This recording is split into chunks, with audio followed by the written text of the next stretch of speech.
Welcome to another edition of the Smart Office podcast. I am your host, Hippolyte Asa. I am an AI implementation engineer and I help businesses use practical AI systems to improve operation, client experience, and growth. Today, I'm excited to welcome Gregory Makhiel, managing partner at GCH Partners. Gregory has deep experience in investment banking, global capital markets, China, and Asia Pacific region, business, entrepreneurship, sustainability, and impact investing. Through GCH Partners, he works with founders, family offices, asset managers, foundations, philanthropic organizations, and public and private companies to help create intelligent returns with sustainable impact. Many founders, family offices, foundations, and impact-driven organizations have strong missions, but they often struggle with one critical question. How do we turn vision into sustainable capital, strategic partnerships, and long-term growth? In today's world, social impact and financial discipline can no longer be separated. Organizations need smarter ways to access capital, build partnership, communicate value, and remain relevant in a changing global market. Today, we are going to talk about impact investing, merchant banking, sustainability, global capital, and how technology and AI may help advisory firms scale insight, relationships, and execution. Gregory, welcome to the Smart Office podcast. Thank you for having me here. It's a pleasure. Gregory, I've been looking forward to this conversation because your work sits at a rare intersection: capital sustainability, entrepreneurship, global markets, philanthropy, and leadership. What stood out to me is that you are not just talking about investment returns, you are also talking about relevance, impact, and helping organizations build something that lasts. So how are you doing today? I'm doing well. Really looking forward to this conversation with you. Yeah, I'm glad to have you here. I think this conversation will be valuable for founders, advisors, investors, family offices, and mission-driven organizations trying to grow in more strategic ways. So for everyone listening, today's conversation will focus on some of these main areas. But today, Gregory, before we get into the capital markets and impact investing, can you share your story? How did your journey lead you to GCH Partners? Sure. So it's a pleasure to be here and happy to speak with your audience today. I know your audience is growing weekly. Congratulations. Very happy to hear that. So the short of it is that I grew up in a very small town and had aspirations of a bigger life, worked hard as a young child, creating a lot of entrepreneurial opportunities, mowing lawns, shoveling snow, drawing, things like that. I see. But worked hard and got into a good school because the one thing that was important from my parents' messaging to me was simply, you must learn. You must learn how to read, speak, and communicate. And even if you lose everything, war, calamity, suffering, when you have knowledge, you can always rebuild. So studied hard, got into a very good school, studied harder, but also wanted to build things. I like to build and had an opportunity to work really hard. And my very first grade in my brand new world was a terrible grade. So I fell down my freshman year because I was partying too much, probably playing too much and not studying. I was an athlete and I was more interested in training for my sports in water polo and track and field. What ended up happening is I realized that I needed to have some real experience. And back in those days, people really just studied hard. And in the summer, they went to play. But my summer, I went to work. Wow, and I found myself working in New York City in the financial arena at 19 years old. 19, working 80, 90, 100 hours a week. Yes, it was a place called DTCC, Depository Trust Company. Today, it was one of the biggest financial clearing markets in the world for financial transactions, ETC. Anyway, that led me to an experience the next summer at the Bank of New York, founded by Alexander Hamilton. Again, a summer internship. So while my friends were playing, I was working 80 hours a week. That led me to Wall Street, formally with an official opportunity. Then I worked 80, 90, 100, 120 hours a week. But for me, I enjoyed it. No more studying, working. Just working. And now here's the fun part for your audience, the takeaway. I advise founders, entrepreneurs, board directors, builders of businesses, what not to do for over a decade. I thought I could do it myself. And then I went out into the world and everything I told people not to do, I did. I fell down. I fell down. But what that did is It took me another several years to grind my way back up, pick myself back up. And it gave me the empathy to understand what founders, businesses, entrepreneurs, owners were doing. True Right. vulnerability. And I took that experience and I was able to use it to really understand, what does it feel like to be in the shoes of the founder, the builder, the owner? And that changed the dynamic of how I help to build companies today. And I founded GCH Partners with several partners from Europe, and Asia and around the world. Wow. You've worked across Wall Street, capital markets, China, Asia, just around the world, as you said. Yes. Philanthropy. What connects all of those chapters for you? What's the connection? So what connects all of that from a perspective that your audience can take away, right, is being focused on growth. Growth comes in many forms. For you to grow, you have to have knowledge. For you to grow your business, you have to have access to capital. But we always feel that there are obstacles in the way, roadblocks, hurdles. And we point our fingers at markets, at administrations, at global theater, at the pandemic, anything. But the real obstacle that's in the way, I found, it's us. Right. It's you, it's me, it's us. We are in our own way. And because I came to understood that we are in our own way, I wanted to understand, well, what can we do to clear ourselves out of our own way? Right. And that took me on a journey where every time I thought I knew better than somebody else, the universe would knock me down. Right. And I would have to get back up again. And then it would knock me down again, and I would have to get back up again. It happened so many times. At one point, I thought I was cursed. I said, there must be something going on. Exactly. I mean, a lot of people can relate to that. I want to let you know, a lot of people can relate to that. The ups and downs of the markets and how life goes, is a lot of people can relate to that. But when someone hears about GCH Partners, what do you want them to understand about what work you do? So today, when somebody hears about GCH Partners, I want them to know that you can actually be an incredibly good person, a nice person, and actually grow incredibly valuable businesses. You don't have to be the tough guy, the person that knows everything, the one that seems to have gone to the best schools, the best companies. You don't have to have all of those things. What you really need to understand to grow your business is to understand yourself. And so what happened was, if I may share directly for your audience a takeaway, I wrote this book. It's called Samsara and its impact on the entrepreneur's dreams. Right. Now, Samsara is a 1,000-year-old Sanskrit word, a mathematical language, a celestial language that means suffering, actually cycles of suffering. Yeah. So I flew into a hurricane and I thought I was never going to see my family again. Wow. I was on a business due diligence trip to North Carolina from Silicon Valley, and we flew into a hurricane, missed the runway, running out of fuel. And I thought I'd never see my family again. And in that moment, you realize you don't have control. You think you do, but you don't. We're running out of fuel. We missed the runway. People are crying. There's 8 of us on a puddle jumper, tiny little plane. It's as if King Kong had the plane and it was shaking it like this. Wow. And the funny thing is, when you're at that point, I'm a take charge kind of guy. I like to solve problems. I like the businesses. The flight attendant was crying. The people on the plane were crazy, crying, upset. No one's communicating. I'm a take charge kind of guy. I said, I am going to land this plane myself, until I realized I don't even know how to fly a plane. Right. Can I land the plane when I don't even know how to fly it? The reason I'm sharing this is, in that moment, I realized I don't have control. Exactly. And I moved from myself and my feelings, I worry from my own life and myself, to I move to others. What can I do to save the people on the plane? Right. In that moment, I would actually have a divine experience. Something happens, and I wrote about it. A couple months later, I would be in New York City raising capital, money for a deal, meeting with investors. In the middle of the meetings, a messenger showed up, not a bike messenger, but a life messenger.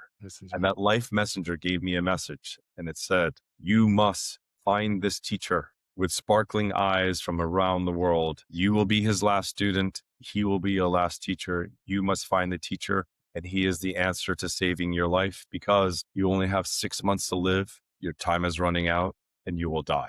Wow. That's the message I got. Complete stranger. Your time is running out. You're going to die. What she did not know is, a couple months earlier, like I just shared with your audience, I'd flown into a hurricane. So I knew something was after me. Right? Yeah, of course. Some people choose not to do anything. I chose to do something. In fact, the messenger said, This happened to her 3 times. And the first 2 times, she did not make it clear to her person. It didn't work out well for them. I'm the third one. So she made it very clear. I must find a teacher with sparkling eyes. That will be the answer to saving my life. I fly back to Silicon Valley, and a couple months later, I would find that teacher. They would be there for 6 weeks. The world would change. The world would change. And then the teacher would end up staying in Silicon Valley for 5 years. And I would become his last student. And I learned all that knowledge and I put it into this book. So I'm going to share with you, what is this book and how can it help your audience? This is the takeaway. That's a compelling story. Thank you. Right? Very compelling. I mean, what made that situation complex, and how can people relate to it more or apply it more in their day-to-day journey towards investment or complexity, or how they go about life? Okay, so here's the takeaway for your audience that wants to know how to improve their lives right away. Right. It's a great question, and thank you. So samsara means suffering. Right. Cycles of suffering when attached to the material world. And this is for your audience. This is the key. But not just attached to Gucci bags, handbags, nice things, Learjets, but attached to outcome, attached to results, financial results, attached to capital, money, attached to outcome, relationships. Now, here's the interesting thing about life. When we don't get what we want, when we want it, as much as we want, the relationship, the outcome, the financial result, the money, we suffer. Exactly. Inside, we suffer. And then we go out into the world and we radiate that negative charge to everyone we meet. Every experience we have, we radiate the negative charge. That negative charge gets expressed in the form of upset, anger, frustration, victimhood. Exactly. That's what I call the self-cherishing ego. It's human, right? We get upset, we get annoyed, but in that annoyance, we push people away. We've all gone to a restaurant or a bar and saw 2 people arguing. We'll say, let's go to the other side of the bar. We don't want to go over there, right? 2 people are fighting. We walk over here. What we don't realize is when we are upset and we're suffering, the same thing has happened. We're pushing people away on the Zoom call, the phone call, the Riverside call, the business meeting, the sales pitch, the board meeting, the investor meeting. We're pushing people away. We don't think we are, but we are. And when you realize that you're upset, email blast, bad phone message, car accident, bad investor meeting, here's the opportunity. This is the golden takeaway for your audience. In that moment of suffering, you take a breath and you ask yourself this question: who am I being right now? Am I pushing people away, repelling them, or am I pulling them in like a magnet? Your choice, repeller or magnet? Oh, magnet. What would you rather be, a repeller or a magnet? I'd be a magnet for sure. I think so. Yeah, you want to take a deep breath and say, okay, you know what? Take a deep breath and then recalibrate. And then here's the thing. When you take that breath and you ask yourself this question, who am I being in this moment? Repeller or magnet? You get to understand what I'm about to say next is going to either push them away or attract them. Attract them, yeah. Right? Magnet or repeller. Have you suffered a lot or a little bit in your life ever? Of course, not just a little bit. Then this book is for you. Not just a little bit. I can relate to that very much. I mean, let's talk a little bit about how now, after years of investment banking and advisory, like what you're telling me, what you do, you wish founders or mission-driven leaders understood about probably capital or everything. What do you wish more founders or leaders understood about, or where do organizations usually get stuck when trying to access capital? I'm trying to figure out when it comes to capital and wealth management and things like that. It's a very good question. Where people get stuck easily is when they don't know something. Exactly. Terminology, the language, the structure. I'll give you a not-for-profit, a philanthropic example. Right. I was advising a very big charity, right? Smart, but I was using initially Wall Street terms, cash flow, distribution, right? Public markets, capital markets. They were afraid of those words. They didn't know those words. And they'd gone to Harvard and all these Ivy Leagues, but they did not know these words. Those words, yeah. Cash flow, distribution, sales cycles. They didn't know those words. They're operating from the heart, making the world a better place. And immediately there was a distrust, a distance that was created. Right. A distance that was created. A Wall Street. Right.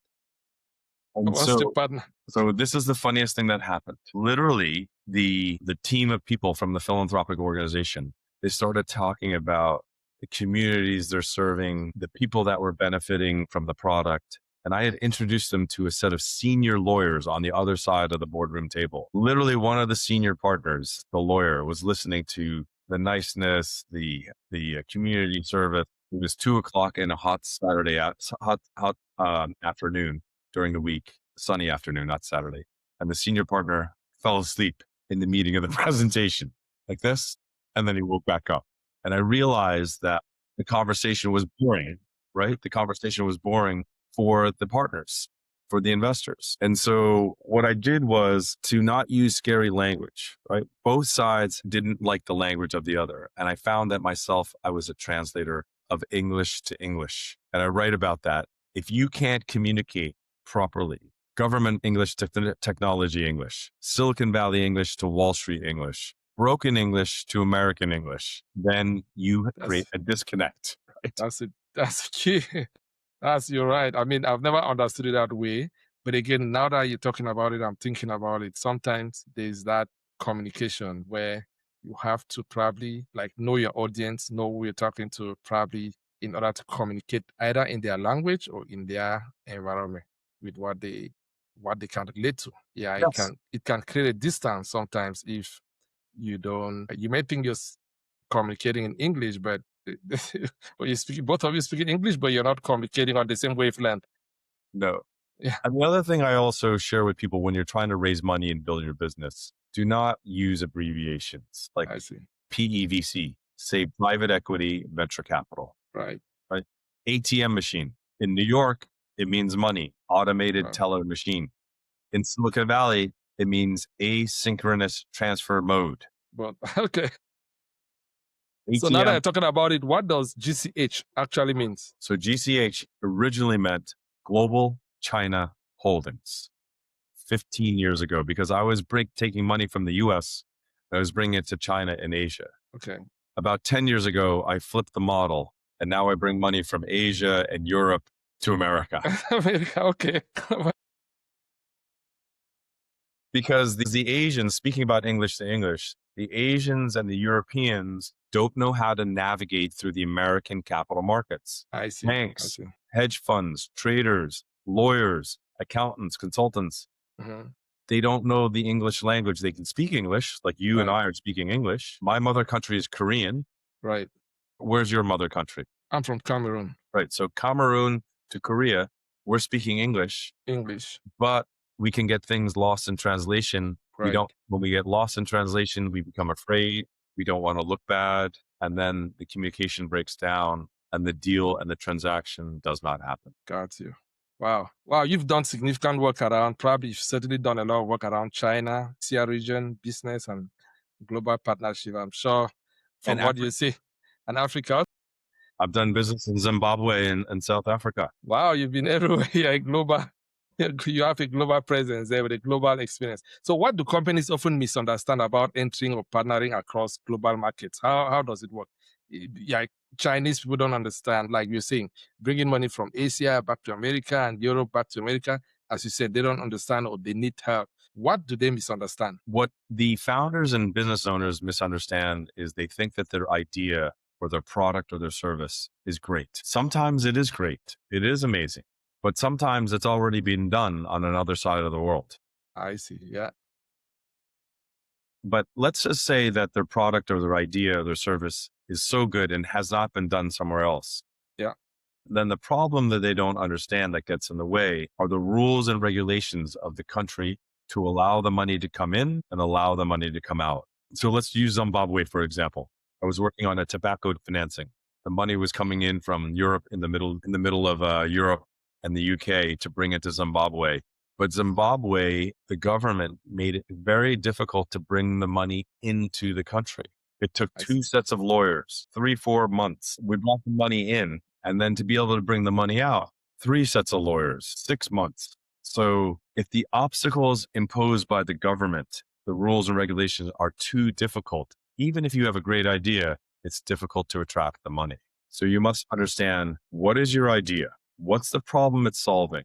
And what is the environment that you're operating in? I'll give you one more example. In Spain, very complicated market. Wow. Okay. Beautiful country, but it requires you to think about all of your employees. So if you build a coffee shop company, hire 20 people and you need to let go of 10, you must be responsible for their social dynamic, their healthcare for the next 3 years. Wow. So as we know what Spanish companies do, they build their companies in Delaware and then set up subsidiaries in Spain, right? Because the environment to raise money, hire people, fire people, grow, it's too complicated in Spain. So they build their businesses here in America. In America, you can build your company in 24 hours. You can get an LLC set up same day. You can get a bank account open in anywhere from 1 day to 2 weeks, depending on your relationship, right? Even if you're a hair cutter or a selling lemonade, it doesn't matter. You can literally set it up in 24 hours. This episode of the Smart Office podcast is sponsored by EveryBrain AI. Most businesses are not losing money because they lack good people. They are losing money because too many things still depend on manual follow-up, missed calls, slow response times, and repetitive admin work. That is where EveryBrain AI comes in. We build AI implementation and automation systems that help your business run smarter. From AI receptionists and smart scheduling to lead qualification, workflow automation, client follow-up, and multi-channel lead generation. Imagine having a system that answers inquiries, qualifies prospects, books appointments, follows up automatically, and helps your team focus on the work that actually grows revenue.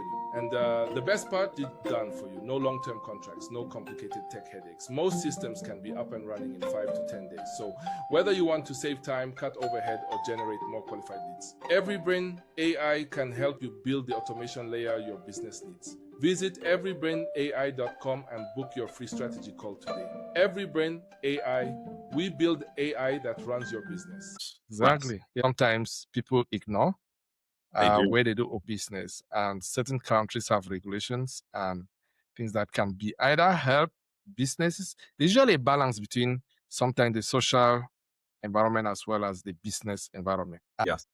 One can create a friction for the other. Where do you see that balance? If you look based on your global average countries you've visited, how do businesses navigate that? And for you, what would be the best approach? Some can be extremely capitalistic and some can be extremely socialistic. Right. Where do you find a balance that businesses can really embrace? So the balance is not about whether it's capitalistic, socialistic, or otherwise. The balance is about understanding what is, number one, the problem you're solving, and number two, what is the exit strategy for your business. So for example, if you're in Zimbabwe and you want to raise money, but you want to keep all the money in Africa, it's going to be difficult to get external outside money, right? I see. It never leaves. So the real question is, one, what is the problem that you're solving? Two, what is the market that you're going to operate in? Three, when the money comes in, how are you going to get the money out? What is the exit? So I always start with the end in mind. I see. I always start with the exit. Who will buy the company? Who will invest in the company in the end? Even if you have a brilliant, beautiful, wonderful idea that problem solves, but you have no exit strategy at the end, you will not get the investor. When you have the exit strategy at the end, then you can schedule your life forward into the present. I'll make it easy for you. Right. You want to buy a Ferrari for yourself at the end of next year. By December 2027, buy a Ferrari. It costs you $350,000. Today, you look at your bank account, you have $1,000 in it. You need $349,000 to buy it in December of next year. So what does that mean? That means in December of next year, you better have $350,000. In November of next year, you better have $340,000. October, $330,000. You schedule your life forward with milestones to where you are today. That's what I call scheduling your life forward into the present. When you do that, you ground yourself into what's going on around you and you build a plan of exit, how to get to the end. Most people just say, oh, I need 350,000. I have 1,000 today. Where can I get my next 1,000? Right? Where can I get my next money? And what ends up happening is, and I'm using this as an example, the next year comes and you get to 250,000. That's not enough. Right. That's for buying a car. When you're building a business, it's the same thing. You must think about what is the exit.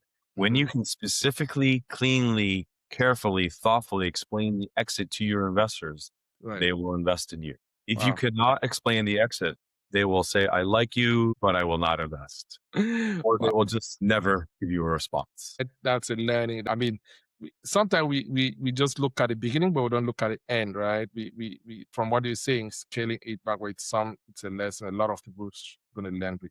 Now, Gregory, with everything GCH Partners is doing across capital market or sustainability, maybe strategic or global relationships, what are you most focused on improving right now in the business? So the thing that I'm focused on right now always is how to bring the knowledge of helping companies solve what's in their way faster, quicker, better. How can I help them actually get out of their own way?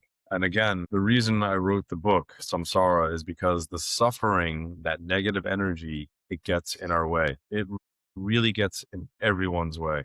And because what happens is you focus on yourself. When I was in the plane flying into a hurricane, the first thing I thought is, oh, my mother's going to be upset. My sister's going to be, my family, right? I focused on only myself. But then when I realized I can't land the plane, I can't fly the plane, there's nothing I can do, I realized I didn't have control. And I went from focusing on myself to focusing on others. Yeah. So what made that a priority? Like getting business, what made that a priority? To focus on others? To let businesses, like what you focus on improving right now?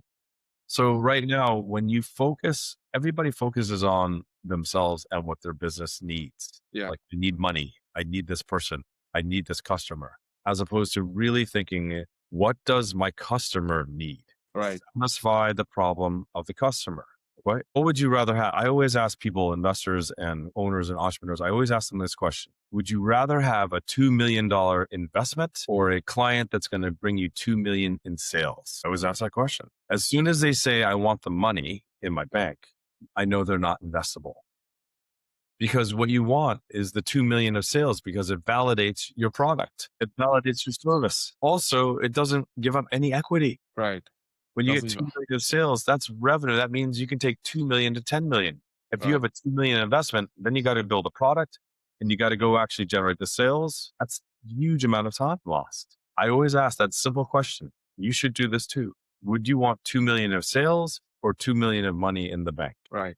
Wow. Okay. So let's say in the next 6 to 12 months went really well. What would be different for GCH Partners? Let's say. So what would be different for us, and this is the path that I'm on, is that we would literally be helping not just companies here, right here in America and Silicon Valley, but actually reaching a broader audience out in Europe, Scandinavia, Latin America. I have connections in Asia, obviously. I'm Korean, my mother country, but I would love to expand the business into the European deeper market. Into the European and Latin American markets. Have contacts there, but like to expand that internationally and help them navigate their way through the U.S. capital markets, which is what I can do for them. Oh. Well, that's quite interesting. I mean, you have that global reach, that global hunger. Like, do you travel a lot for business, or how do you work? Do you meet clients in person, or how do you work? You seem to be everywhere, every continent. Is there a continent you've not visited?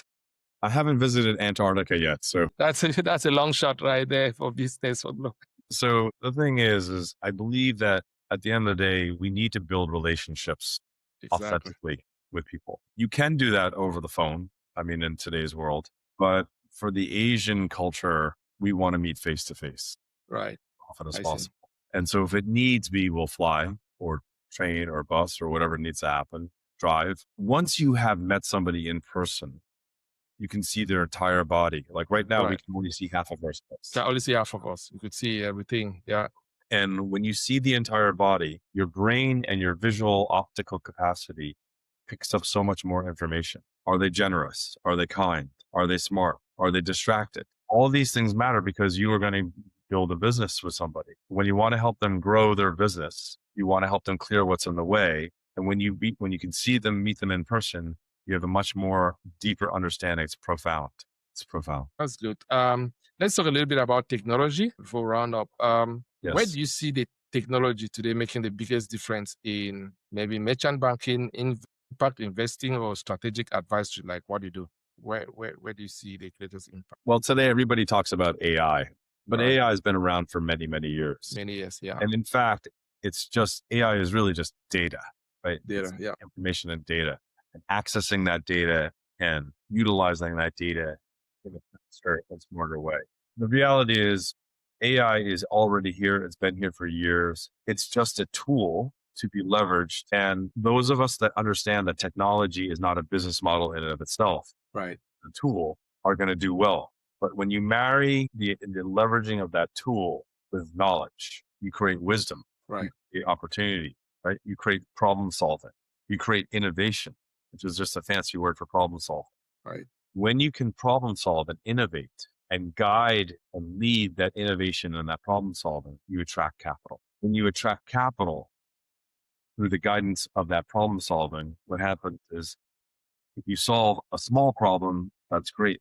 But if you solve a societal problem, that's impact. And when you can impact somebody sustainably, then you're relevant. When you're relevant, you're sustainable. When you're sustainable, you remain relevant. Relevant. The Mobius It's strip. it's a cycle. Yeah. I mean, I hear you. I mean, a lot of people sometimes they think AI, they think replacement, but in your view,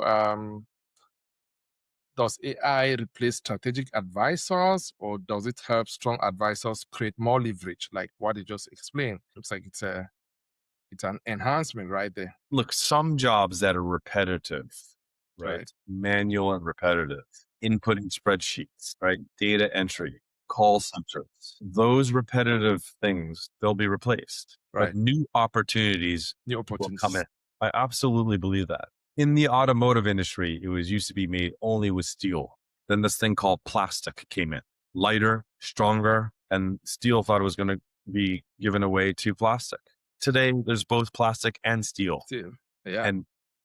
and literally millions of cars sold every day, right, around the world. So if you could remove one repetitive or low leverage task from your team's work, let's say you come across some from what you're doing on a day-to-day today, if you could remove that repetitive task, what would it be? If I could remove one single thing on a day-to-day basis, it would be the ability to respond to the hundreds of emails I get in every hour, right? I see. There's so much spam, and you cannot put up enough filters to block it.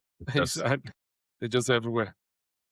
I would love to use AI for that, but the problem with AI is it projects back a canned response. Right. And when you project back a canned response, it's inauthentic.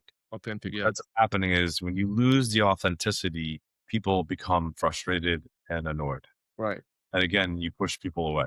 You push people away.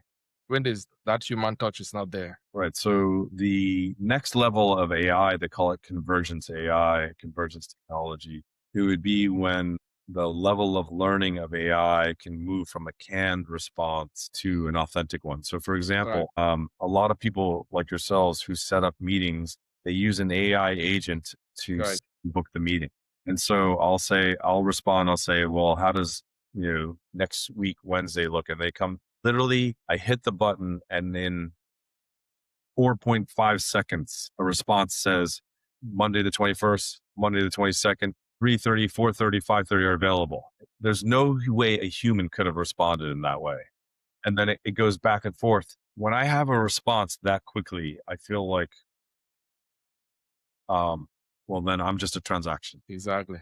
Yeah, you feel like it's transactional. It's not. It's a transaction. So if the whole thing is set up to be at that level, right, then it's a transaction. You're not building relationships. You're not building a relationship. You're right. So it's a balance. Technology is here. It's a beautiful thing, right? We have air conditioning. Air conditioning in this hot summer is good. Right. In the winter, that's good. That's technology. However, you want to marry that technology with the human capacity to create relationships on the long term. But when you do that, at the end of the day, you can use AI to answer the 100 due diligence questions perfectly. Exactly.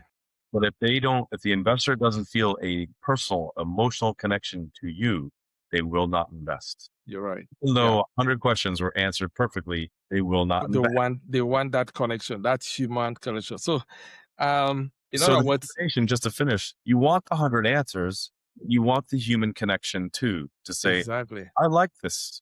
I like this opportunity. I like you. I want to be around you. Makes sense. That's a lot of there's that human touch where technology has to take into consideration. Yes. Sometimes we call it human in the loop or something like that. But again, there are, just like you said, there are certain things probably repetitive tasks that do not have to involve the end user or the client immediately. There are things that you do on a daily basis, maybe some analysis, things you have Yes. to do, and probably that enhances your capability to be able to quickly do things. But in other words, if you say you have a team, right? What would it free your team to focus on instead? That's what I'm saying. Like, So instead of it's a good doing question. certain things, how would you free your team instead of them doing some work that should have been? It's like today we're using emails as opposed to posting letters, right?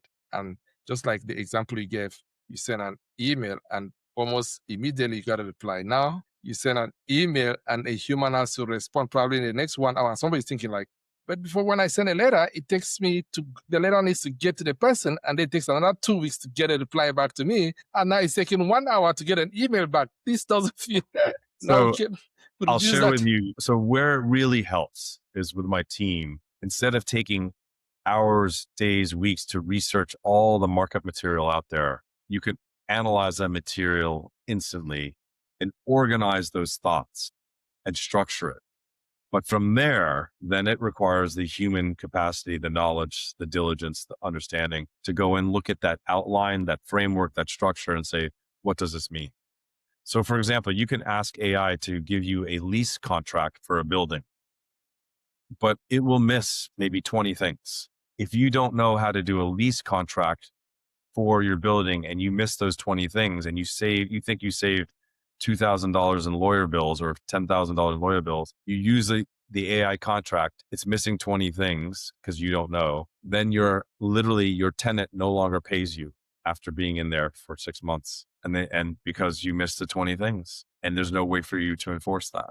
So that Wow. you need to have the human and the technology. You need both. You need both. You need both. But the AI technology can accelerate the efficiency around managing information, structuring that information, organizing it intelligently for the human to come and say, okay, now this is what we can do. So a lawyer, for example, lawyers, I would say, 8 hours of research can be done, in an hour and save them 7 hours to actually think strategically. Wow, right. So, wow. Can people learn more about you and connect with GCH Partners? So I think the best way to do it is you can go to my site, gchpartners.com, but the best and fastest way is to go to Amazon, type in my name, Gregory Makhiel, order my book, Samsara and its impact on the entrepreneur's dreams. I promise you, it's 7 chapters. If you're a fast reader, you can read 1 chapter a day and be done in a week. That's good. If you're a slower reader, you read 1 chapter a week and be done in 7 weeks. But whether it's a week, some people have read it in an afternoon. You can read it in an afternoon if you want, but whether it's a week, 7 days, or it's 7 weeks, it will change your life. I need to get that for sure. So what impact do you want GCH Partners to have on founders, investors, philanthropy, the broader impact ecosystem? Like, if you may. So the say it broader, in- yeah. So the simple thing is the broader impact is when you are experiencing a challenge, a problem, a difficulty, take a breath. Ask yourself, who are you being in this moment? Repeller or magnet? The reason I say that is because when you take a breath, you won't scream, you won't yell, you won't get angry. And in just that dynamic of being a little bit more calm, a little bit more nice, you make the world a better place and society evolves. We need to have a society that actually cares about everyone. When people earn enough income, enough revenue, their tolerance for pain, for struggle goes up. When they don't have enough money to pay for their rent, their food, their children's clothes, their tolerance level goes down for everything, everyone. And then that's where the friction is created. It's nationally, ethnically, religiously, philosophically. The funny thing is there really is a dynamic around your economic capacity to improve the well-being around you. It's not about money. Money, I basically say, is energy. It's energy. Okay. Right? And capital in all its forms, money, capital, human capital, artistic capital, technology capital, creative capital. Those are all forms of capital, which is just energy. Energy, yeah. And I look at the world as energy. And the simplest thing I want your audience to take away from this conversation is this. Every moment of your life, every moment that you have with your family, with your clients, your partners, your investors, that experience, two things are happening. We're either expanding the possibility, Right. or you're contracting it. Literally, you're either expanding and creating.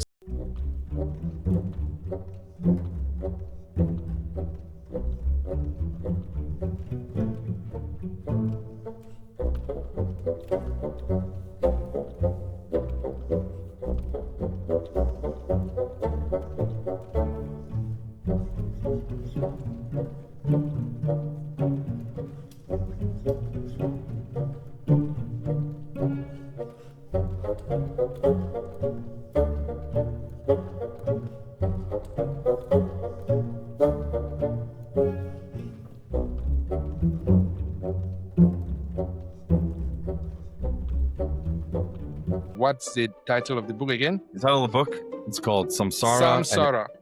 and it's- Samsara is a book. Entrepreneur's Dreams. It's gonna change the gonna way you change the see life. things, your life, and things like that.